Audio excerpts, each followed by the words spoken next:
పురాణ ఇతిహాసాల్లో ఈ మాఘమాసానికి అద్భుతమైనటువంటి వైశిష్ట్యాన్ని కల్పించబడింది. దాంట్లో మాఘమాసము విష్ణువుకి అత్యంత ప్రీతికరమైనటువంటి మాసము. మనం చెప్తూ ఉంటారు పెద్దలు ఏమనంటే,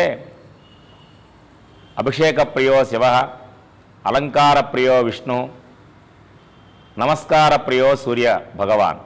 సూర్య భగవానుడికి అత్యంత ప్రీతికరమైనటువంటిది ఏంటయ్యా అంటే నమస్కారం. అందుకనే వెనకటి రోజుల్లో కూడా పెద్దలు సూర్య నమస్కారాలు ఆచరించేటువంటి వాళ్ళు మన పెద్దలందరూ కూడా. కాలక్రమేణా అవన్నీ కూడా అంతరించిపోయినాయి. అయితే దీంట్లో మనం ఈ మాఘమాసానికి విష్ణువుకి అత్యంత ప్రీతికరమైనటువంటి మాసంగా చెప్పబడి ఉంది. అందుకని తిరుమల స్వామి వారికి కూడా రేపటి రోజున జరిగేటువంటి అంటే రథసప్తమి రోజున జరిగేటువంటి ఒక సప్త వాహనాలతోటి ఇది చిన్న బ్రహ్మోత్సవంగా పిలువబడుతుంది. స్వామివారికి 7 వాహనాలతోటి చంద్రప్రభతో మొదలయ్యి సూర్యప్రభతో మొదలై సాయంత్రం చంద్రప్రభతోటి పూర్తవుతుంది. ఈ రకంగా జరిగేటువంటి ఉత్సవాన్ని మనం చూడబోతూ ఉన్నాం.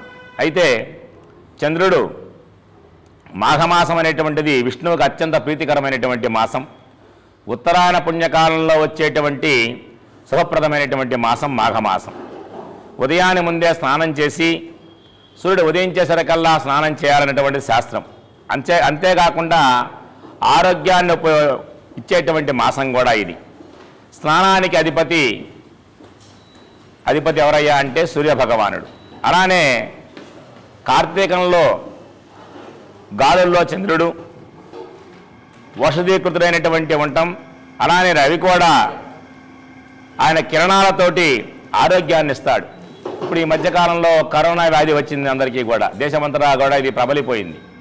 అటువంటప్పుడు కూడా ఏం చెప్పారయ్యా అంటే వాళ్ళ నియమాల్లో తప్పకుండా ఉదయాన్నే ఉదయించేటువంటి సూర్యుడి దగ్గర ఎదురుగా కూర్చోమని చెప్పారు పెద్దలు. అలానే డాక్టర్లు కూడా ఈ విషయం చెప్పున్నారు. పుణ్యప్రదమైనటువంటిది, ఆరోగ్యవంతమైనటువంటిది అధిపతి సూర్యుడు.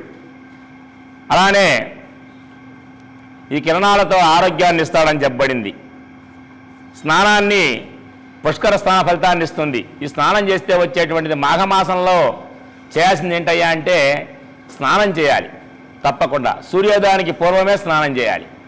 అప్పుడు ఆరోగ్యాన్ని ఇస్తాడు సూర్యభగవానుడు. అలానే దారిద్ర్యాన్ని పోగొడుతుంది. ఈ మాసంలో శ్లోకాలు చదువుతూ స్నానం చేసేటువంటి విధానం కూడా ఉంది. అరుణ పారాయణ అని చెప్పబడింది శాస్త్రంలో. ఇలాంటివన్నీ కూడా మనం ఎన్నో విషయాలని మనం తెలుసుకోవచ్చు.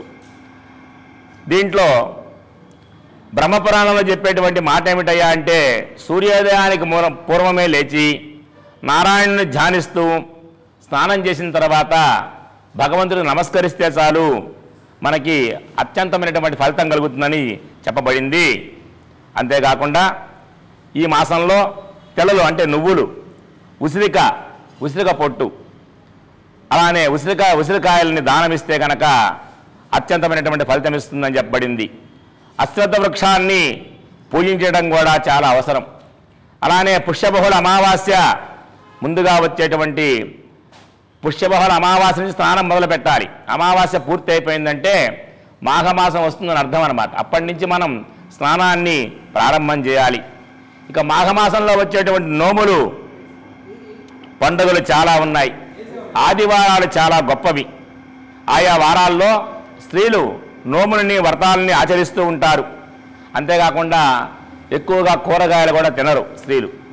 ఈ మాఘమాసంలో గౌరీ నోము, మాఘ ఆదివారమున నోములు ఉంటాయి.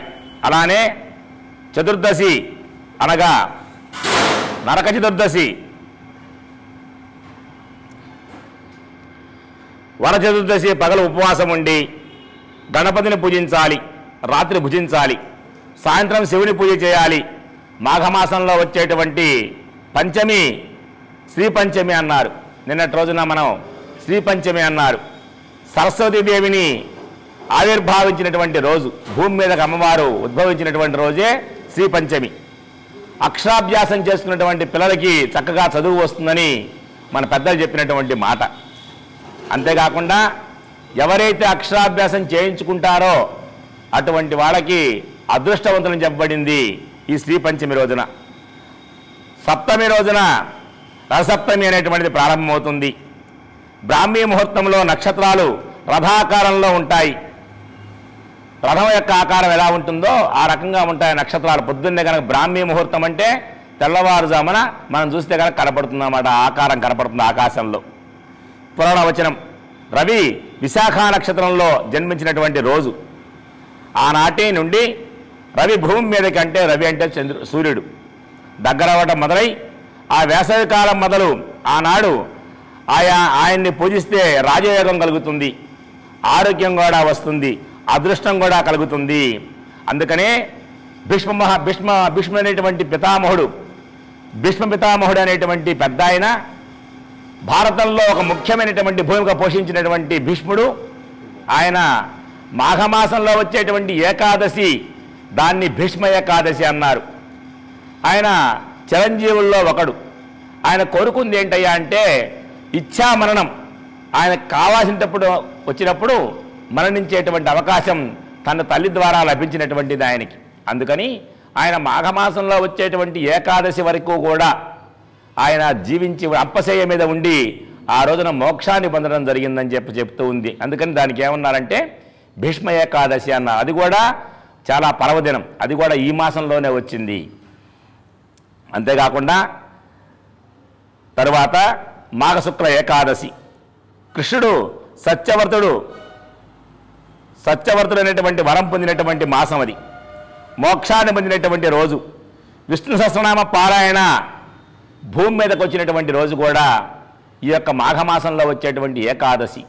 విష్ణు ప్రీతి కొరకు భీష్మ ద్వాదశి అనేటువంటి కృష్ణుడు లీనమైపోయినాడని ఆనాడు కృష్ణులో లీనమైపోయినట్ట ఎవరు? భీష్ముడు. ఏ రోజు? ద్వాదశి రోజున అనమాట. అంటే భగవంతుల్లో కలిసిపోయినాడు ఆ భీష్మ పితామహుడు కూడా. అప్పటి వరకు కూడా ఆయన అలా ఉండటం జరిగిందని మన శాస్త్రాలు చెప్తూ ఉన్నాయి.